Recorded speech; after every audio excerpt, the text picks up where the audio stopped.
ठीक है, तो अब मैं इसमें बेसिक कुछ चीजें बता रहा हूँ आपको, क्या क्या आपको देखना है कोई भी सेल डीड में। सेल डीड में सबसे पहले आता है इसका टाइटल। टाइटल मीन्स जो आपको क्या सेल डीड जैसे हेडिंग लिखनी है। मैं आपको एक स्क्रीन शेयर कर रहा हूँ। थोड़े थोड़े से फैक्ट्स चेंज होंगे क्योंकि उसके बाद कुछ नए फैक्ट्स आए थे हमारे पास, तो हमने उसके अकॉर्डिंगली चेंजेस कर दिए थे।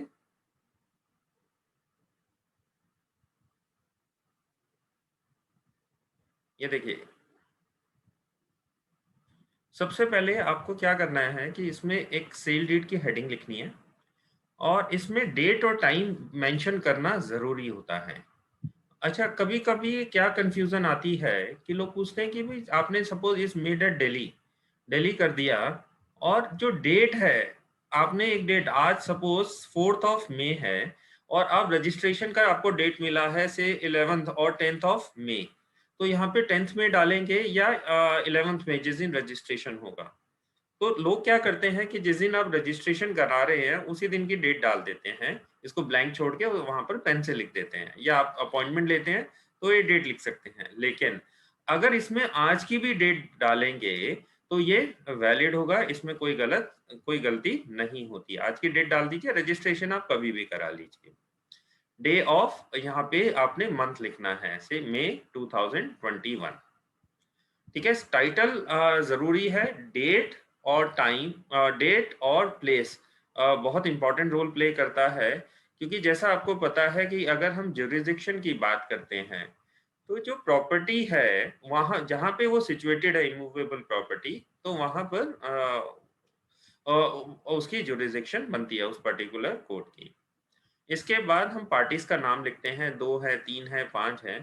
बेसिकली थोड़ा सा मैं बैकग्राउंड बता रहा हूँ। इसमें टोटल 7 ओनर्स हैं इस प्रॉपर्टी के। इट्स ए अनडिवाइडेड प्रॉपर्टी जिसके 7 मालिक हैं और उसमें वेयर हाउसेज बने हुए हैं। एक मिनट,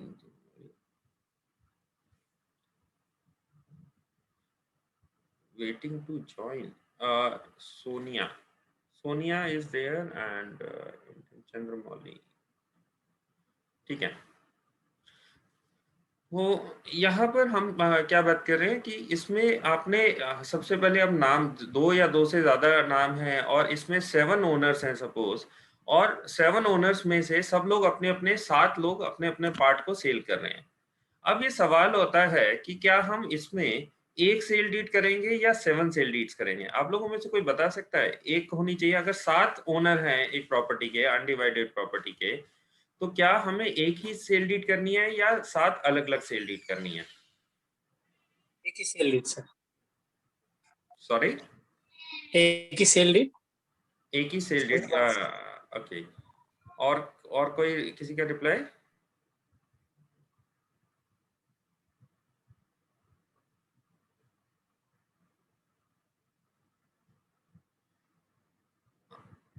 सेवन डिफरेंट। आप अपना अनम्यूट कर सकते हैं, ज्यादा अभी ऑडियंस नहीं है, मतलब मैंने 7 या 8 लोगों को शायद भेजा था लिंक ये।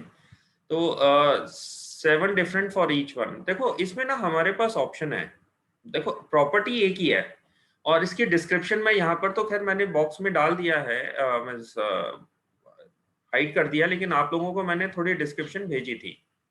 तो यहाँ पर 7 ओनर्स हैं, आपके पास ऑप्शन है सातों अलग अलग सेल डीड कर लीजिए, या आप या 7 अलग अलग सेल डीड करिए या एक ही सेल डीड कर दीजिए, आपके पास ऑप्शन होता है। लेकिन मैं हमेशा ज्यादा जो मेरा पर्सनल व्यू है कि 7 अलग अलग आपको सेल डीड्स करनी चाहिए। उसका रीजन क्या है 7 अलग अलग सेल डीड्स करने का? कि सपोज अगर एक सपोज कहीं कहीं इन केस कोई डिस्प्यूट आ जाता है, देखो लैंड का केस है और बड़ी जहाँ पे पार्सल ऑफ लैंड होती है, ये 15-20 एकड़ की लैंड है, और ऐसी लैंड में क्या होता है कभी कभी डिस्प्यूट क्रिएट हो जाता है। डिस्प्यूट होने से क्या होगा कि सपोज एक सेल डीड में डिस्प्यूट हो गया सपोज, तो क्या होगा, कोर्ट में जाएगा और कोर्ट अगर इन केस उसमें स्टे लगाती भी है तो वो एक सेल डीड को लगाएगी, वो सातों मीन पूरी 20 एकड़ की लैंड को के ऊपर स्टे नहीं लगाएगी। वो इस पर्टिकुलर जो अनडिवाइडेड शेयर है इतने परसेंट के लिए कोर्ट क्या करेगी, स्टे लगा सकती है, कोर्ट हैज एन ऑप्शन। तो मेरा ये मानना है कि अलग अलग सेल डीड करनी चाहिए। चलिए, आगे बात करते हैं कि अगर कंपनी है तो सीआईएन नंबर जरूर होना चाहिए कंपनी के केस में। इनकॉर्पोरेशन, उसके डायरेक्टर और कौन सिग्नेटरी है इस सेल डीड का, और उसमें क्या बोर्ड, कौन सी डेट का बोर्ड रेजोल्यूशन है, वो जरूर मेंशन होना चाहिए। ठीक है, लेकिन यहाँ पर इंडिविजुअल्स मेंशन है तो इंडिविजुअल्स हमने लिख दिया, रेजिडेंट ऑफ लिख दिया। ठीक है, अब इसके बाद बात आता है पार्टी और पार्टीज का।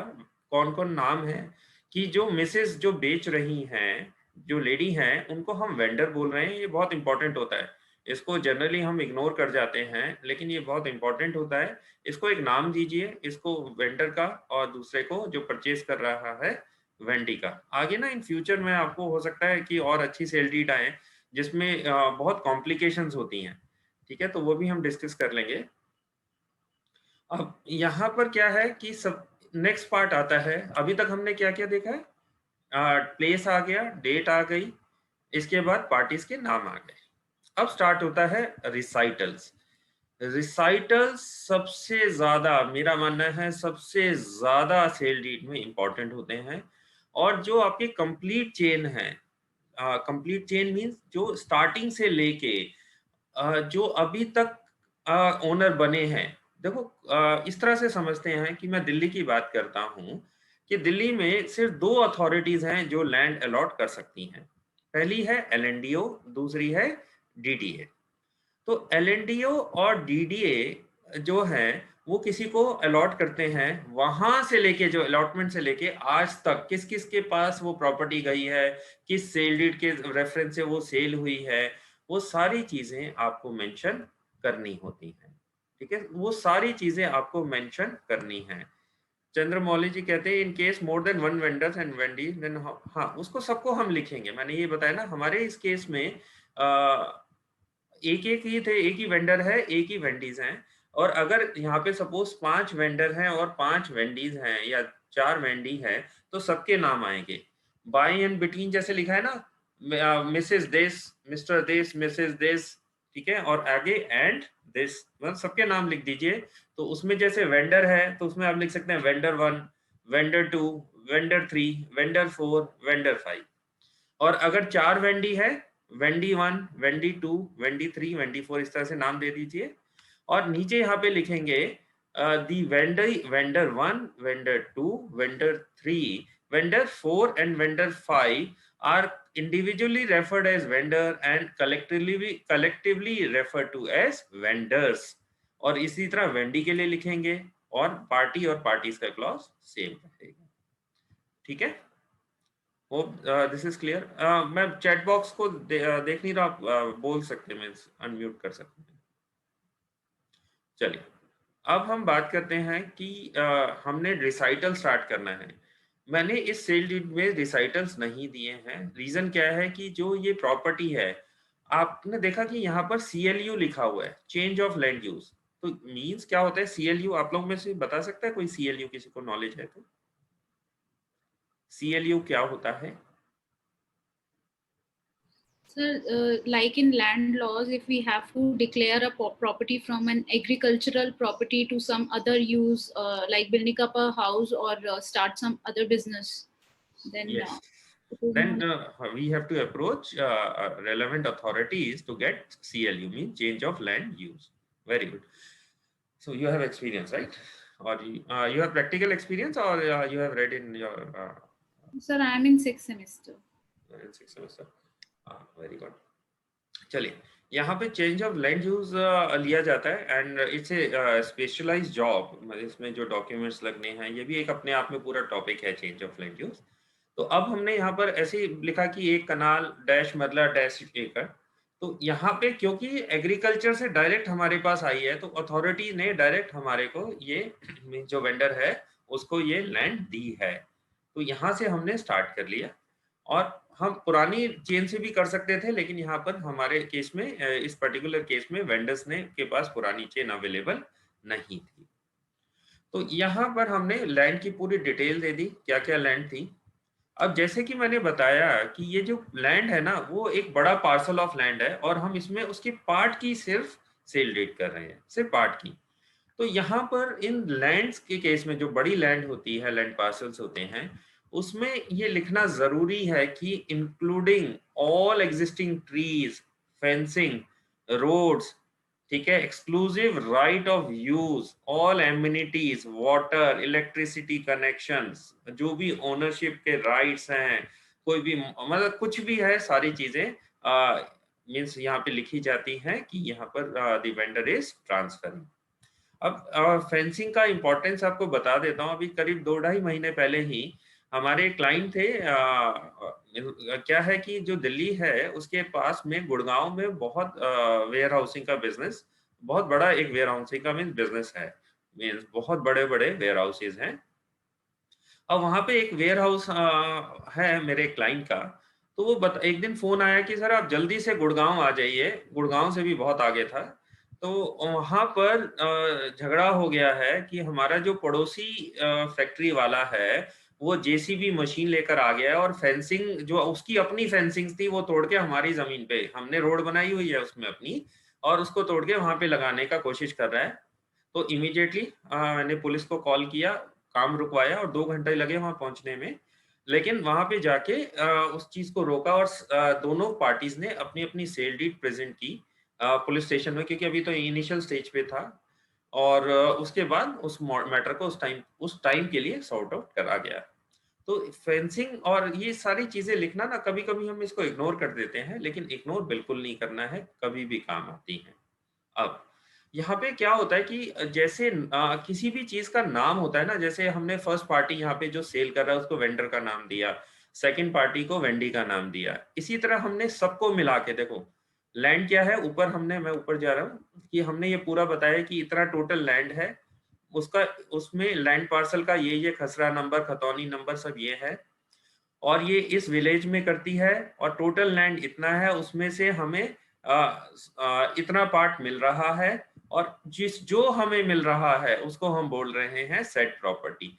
Here in after refer to as set property. जो हम खरीद रहे हैं उस पोर्शन को हमने यहाँ पर बहुत अच्छे से डिस्क्राइब कर दिया। रिसाइटल्स, अभी हम रिसाइटल्स पर ही हैं, तो यहाँ पर हमने डिस्क्राइब कर दिया, और डिस्क्राइब करने पर हमने इसको सेट प्रॉपर्टी बोला।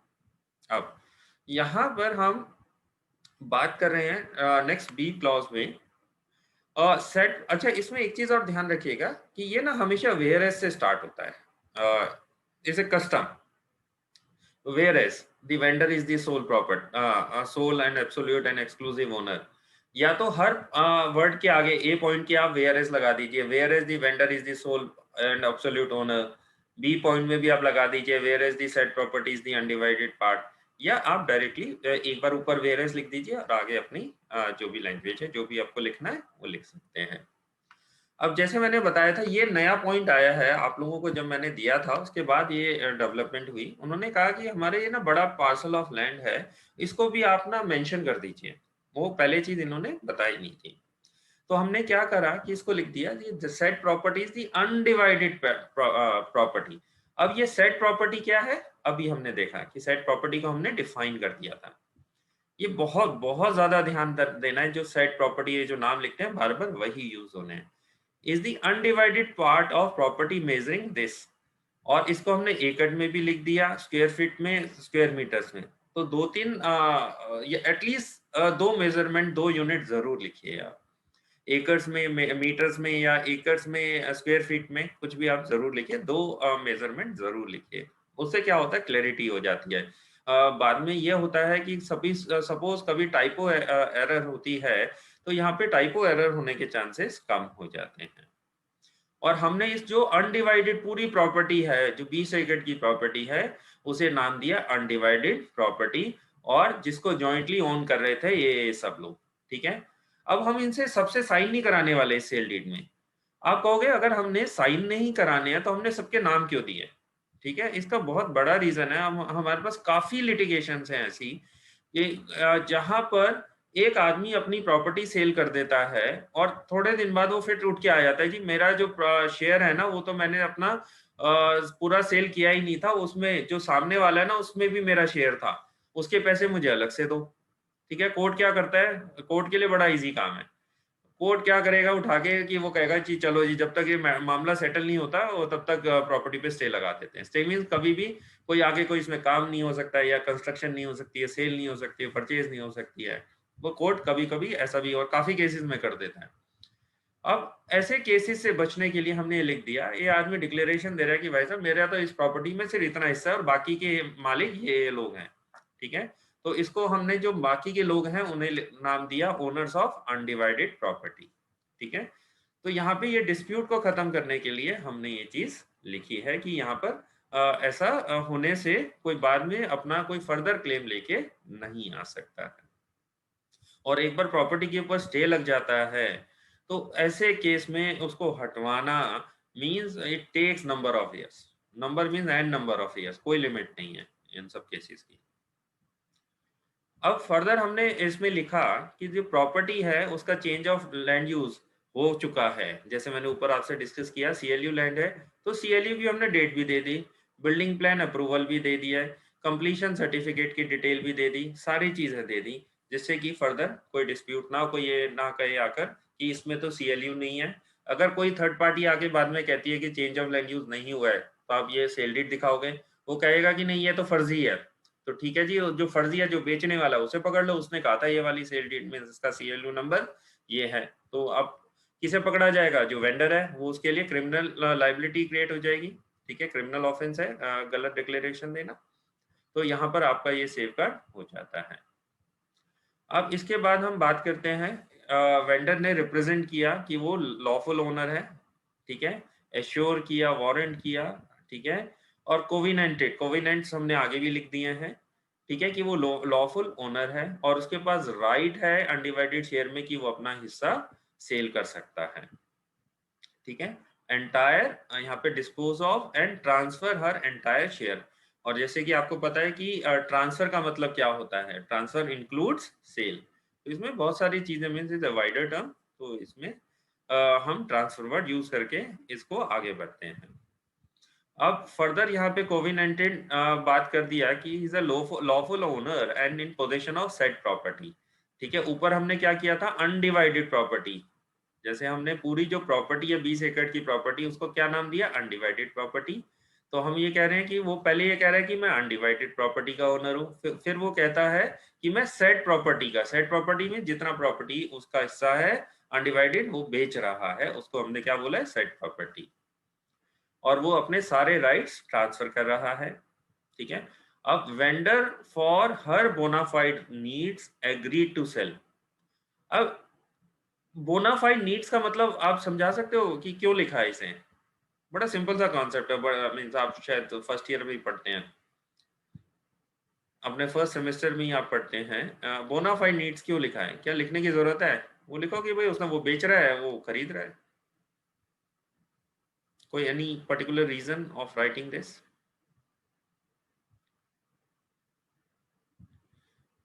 चल, यहाँ पर क्या है कि बोनाफाइड क्यों लिख रहे हैं, क्योंकि यहाँ पे हम फ्री कंसेंट की बात करें, वो अपनी मर्जी से बेच रहा है, फ्री कंसेंट है और फ्री कंसेंट से वो प्रॉपर्टी को सेल कर रहा है, इसलिए बोनाफाइड नीड लिख दिया। तो यहाँ पे उसकी कंसेंट फ्री है, वेल फ्री है, मेजर ऊपर हमने बात कर ली, ठीक है। मेजर क्यों बात कर ली, क्योंकि हमने ऊपर आधार नंबर भी दे दिया उसका, और ये लिख दिया ही इज एंटाइटल्ड टू सेल, ठीक है। तो ये सारी चीजें हमने कवर कर ली हैं। यहाँ पर हमारा रिसाइटल्स खत्म हो जाता है। जैसे मैंने बताया, रिसाइटल्स बहुत केयरफुली और बहुत टाइम लगा के सारे डॉक्यूमेंट्स को चेक करके लिखा जाता है। अब हम बात करते हैं सेल डीड की। अब सेल डीड में आपने कंसिडरेशन दिखना है कि कितना कंसिडरेशन है, और इस कंसिडरेशन के अगेंस्ट वेंडर जो है कितना प्रॉपर्टी को सेल कर रहा है, ठीक है। यहाँ पे हमने वो प्रॉपर्टी की डिटेल सारी वापस से लिख दी। अब किस चेक नंबर से, किस आरटीजीएस नंबर से प्रॉपर्टी को सेल किया जा रहा है वो हमने यहाँ पर दे दिया। अब कमर्शियल प्रॉपर्टी है, वैल्यू ज्यादा है, तो यहाँ पे as per income tax act TDS deduct होगा। तो टीडीएस की डिटेल भी देनी है कि टीडीएस कौन सी डेट को डिडक्ट हुआ, कितना अमाउंट डिडक्ट हुआ और कितना पेमेंट की जा रही है, सारी डिटेल। अगर 5 चेक है तो 5 की चेक की डिटेल जानी चाहिए। अब यहाँ पर क्या है कि अब हम इसकी डिटेल्स की बात कर लेते हैं, एग्रीमेंट की बात कर लेते हैं कि जहाँ पे यहाँ पर वेंडर कह रहा है कि कुछ भी हो कि वो इस चीज को इसको बेचने के लिए लायबल है, is lawfully and equitably claiming by form और under through trust or then made done committed or omitted or knowingly suffered to the contrary, the vendor has good and rightful power and absolute authority to grant, release, convey and assure this said property. तो यहाँ पे उसके पास सारे rights हैं, ठीक है, उसने सारे राइट्स यहाँ पे इंटरेस्ट करके प्रॉपर्टी को ट्रांसफर कर रहा है, ठीक है। अब इसके बाद आपने लिखा कि उसके पास एक्चुअल फिजिकल पोजीशन है, और पोजीशन वो किसको देगा, वेंडर जो दे रहा है वेंडी को दे रहा है, क्योंकि ये सेल डीड है तो यहाँ पर हम लिखेंगे वेंडर वेंडी को सेल कर रहा है। अब यहाँ पे एक क्लॉज और लिखा हुआ है कि वेंडर ने ऐसा कोई एक्ट या एक्शन नहीं लिया है जिससे कि उसका राइट डाइल्यूट होता है इस प्रॉपर्टी में, सेट प्रॉपर्टी में, तो इसीलिए वेंडर आपके पास राइट है अब इस प्रॉपर्टी को सेल कर रहा है। ये HUF की प्रॉपर्टी नहीं है, किसी ट्रस्ट की प्रॉपर्टी नहीं है, वो माइनर नहीं है, इसको कोई माइनर ओन नहीं करता है, क्योंकि आपको पता है माइनर को लेके आपने शुरू से पढ़ा है कि माइनर जो है वो प्रॉपर्टी में कोई कॉन्ट्रैक्ट नहीं कर सकता है। चलो आपके लिए एक असाइनमेंट है आज के लिए, इसके ऊपर आर्टिकल लिख के दीजिए मुझे। क्या माइनर अगर प्रॉपर्टी सेल कर देता है ये कह के कि वो मेजर है, तो क्या मीन्स कब तक वो क्लेम वापस कर सकता है अपनी प्रॉपर्टी? मीन्स आज 20 साल बाद भी वो कह सकता है कि ये मैं इसका मालिक हूं और ये प्रॉपर्टी मेरी वापस हो जानी चाहिए, क्योंकि हमने पढ़ा है ना कि माइनर के साथ कोई भी एग्रीमेंट होता है वो वॉइड एब इनिशियो होता है। तो क्या वो कभी भी कर सकता है या कोई इसकी भी लिमिटेशन है? ठीक है, इसके ऊपर देखते हैं, इसमें है ना लिमिटेशन एक्ट भी आप देख लीजिएगा। कॉन्ट्रैक्ट के साथ साथ लिमिटेशन एक्ट बहुत चीजें मिलेंगी, कुछ ऑनरेबल सुप्रीम कोर्ट की जजमेंट्स भी हैं, ठीक है। पहले आप लिख के दीजिए, देखते हैं क्या रिसर्च वर्क रहता है आपका। अब हम बात करते हैं कि वेंडर ने एश्योर किया है कि कोई भी एनकम्प्रेंसेस नहीं है, इससे कोई means gift, mortgage, dispute, litigation कुछ नहीं है। अब ये बहुत इंपॉर्टेंट है, vendor hereby assure, represents and covenant with the vendee. अब क्या होता है, बीइंग ए लॉयर हम लोगों को ये देखना होता है कि हमें ये मीन्स कौन आ रहा है, कौन प्रॉपर्टी हमसे सेल डीड को ड्राफ्ट कराने के लिए आ रहा है। तो हमारे पास यहाँ पर वेंडी जो परचेजर है उसने अप्रोच किया, तो हम ज्यादा मीन्स वैसे तो बैलेंस रह के चलते हैं, लेकिन हमारी कोशिश रहती है कि हम वेंडी के जो इंटरेस्ट है उसको सेफ गार्ड करें हर तरीके से। तो उसके हिसाब से ना वेंडर वेंडी के हिसाब से चेंजेस कुछ कुछ हमें करने पड़ते हैं, बहुत ज्यादा नहीं, राइट्स दोनों के सेव करेंगे लेकिन ज्यादा राइट्स हम सेव करके चलते हैं जो हमारी पार्टी है। तो सेट प्रॉपर्टी जो है एनकम्प्रेंसेस नहीं है, ठीक है, वेंडर इंश्योर कर रहा है कि कोई गिफ्ट, सेल डीड, मॉर्गेज नहीं है। बी पॉइंट में हमने लिखा है कोई इंटरफेरेंस, इंटरप्शन नहीं है, किसी और के पास राइट नहीं है, ठीक है, vendor has a marketable title. तो हमने ये सारी चीजें मेंशन कर दी, और साथ में हमने जो बात की कि जो land revenue, property taxes, dues, charges etcetera, ये जो हैं इसके जो जिस दिन की तक की सेल डीड हो गई है वो पे कर चुका है कौन, वेंडर, और इसके बाद के लिए लायबल कौन होगा, वेंडी। और साथ में लिख दिया कि वेंडर अगर ये लायबिलिटी बाद में भी आती है तब भी वेंडर ही इसके लिए लायबल होगा। ओरिजिनल डॉक्यूमेंट्स का पॉइंट जरूर लिखना है कि डॉक्यूमेंट हैंडओवर हो गए हैं, तो पोजीशन ट्रांसफर हो गया है। इंडेमनिफिकेशन, इंडेमनिफिकेशन मींस अगर वेंडर ने कोई गलत काम किया या उसके किसी काम से वेंडी को लॉस होता है तो इन एनी केस वेंडी जो है उसके लिए लायबल होगा, sorry vendor will be liable, ठीक है। और वेंडी के पास राइट है कि वो म्यूटेशन करा सकता है, खसरा खतौनी में अपने नाम चढ़वा सकता है। तो ये सारी चीजें हमने लिख दी, और वेंडर की अगर साइन की जरूरत पड़ेगी तो वेंडर उसमें साइन कर देगा, ठीक है। अब लास्ट में आपने क्या करना है कि इन विटनेस देयर ऑफ, विटनेस जरूरी है, जैसे कि आपको पता है कि वेंडर और वेंडी के आपने दोनों के साइन करा लेना है, ठीक है। डेट लिख देनी है, मतलब कौन से प्लेस पर हो रहा है, on the date mention above, जो हमने फर्स्ट पेज में मेंशन की है। तो ये जो आज हमने डिस्कस किया है ये बहुत ही simple form of sale deed है, मीन्स बहुत one of the simplest form है। सेल डीड इतनी इजीली फॉर्म नहीं होती है, कभी कभी उसमें बहुत कॉम्प्लिकेशंस होती हैं। तो इन फ्यूचर हम देखते हैं कि आपके साथ ऐसा केस भी डिस्कस करेंगे। तो अभी तक आपको इसमें कुछ पूछना है तो पूछ लीजिए, otherwise we wind up this session of today. अच्छा, हमारा ना एक लॉ वॉलेट करके एक यूट्यूब चैनल है जिसमें हम लॉ से रिलेटेड काफ़ी इंफॉर्मेशन, यूजफुल वीडियोस डालते रहते हैं। यूजफुल डालते हैं, इधर उधर की नहीं डालते हैं। इसमें लॉ से रिलेटेड, जीएसटी, इनकम टैक्स से रिलेटेड में हर तरीके की वीडियोस उसमें होती हैं। तो उसको आप यू में सब्सक्राइब इट। और हमारी एक लॉ वॉलेट करके मैगजीन भी आती है, it contains very useful articles. अगर आपको आर्टिकल्स लिखने का शौक है तो उसमें लिख सकते हैं। चलिए, कुछ पूछना है, otherwise we are winding up today's session. So as per the theory that we have studied, I have seen that we mention the schedule of the property in the end before the witnesses. Yes. Like while drafting in the exam, we have done it that way.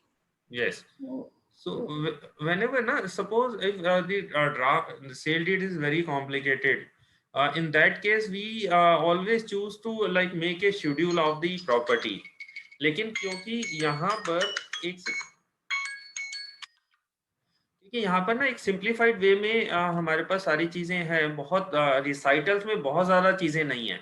कभी कभी क्या होता है, रिसाइटल्स ही करीब 15-20 page का बन जाता है, ठीक है, उसके बाद एग्रीमेंट स्टार्ट होता है। तो ऐसे केसेस में हम कर सकते हैं, शेड्यूल अलग बना सकते हैं। या इसमें भी आप कैसे कर सकते हैं, मैं बताता हूँ आपको। अच्छा, इसे ना फ्री वर्जन ऑफ जूम, अगर बीच में अगर डिस्कनेक्ट हो जाता है तो you can again log in. यहाँ पे हम लिख सकते हैं the vendor is the sole and absolute exclusive owner and otherwise well and sufficiently entitled to parcel of CLU granted warehouse land admeasuring this. अब कंप्राइज्ड इन की जगह हम लिख सकते हैं more specifically specified in schedule 1। और schedule 1 को try करिएगा, एक बोल्ड में लिख दीजिए। तो यहाँ नीचे देने की जरूरत नहीं है, लास्ट में शेड्यूल 1 बना दो और उसमें आप उसको अटैच कर दो इसके साथ। इस तरह से आप कर सकते हैं, ठीक है। और एक चीज और सर क्लियर करनी थी, ये हमने एक वेंडर के सिग्नेचर्स लिए हैं नीचे विटनेस और बाकी 6 वेंडर्स के नहीं लिए। और हाँ, ये चीज मैंने आपसे डिस्कस की थी। मैं नहीं चाहता कि इसमें सबको इन्वॉल्व करूं, लेकिन मैंने एक वेंडर के साथ यहाँ पे एग्रीमेंट कर लिया कि भैया आपने अपनी टोटल प्रॉपर्टी ये है और इसमें से आपने अपना जितना भी हिस्सा था, जो भी आपका था 10 एकड़ का, 5 एकड़ का, आपने बेच दिया है। तो बाद में आके वेंडर कभी क्लेम नहीं कर सकता है।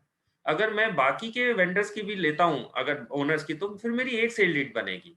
अगर मैं एक सेल डीड बना रहा हूँ, in that case you can take signatures of all vendors, otherwise it's not required. Wendy demand करता है कि मुझे एनओसी चाहिए सबसे।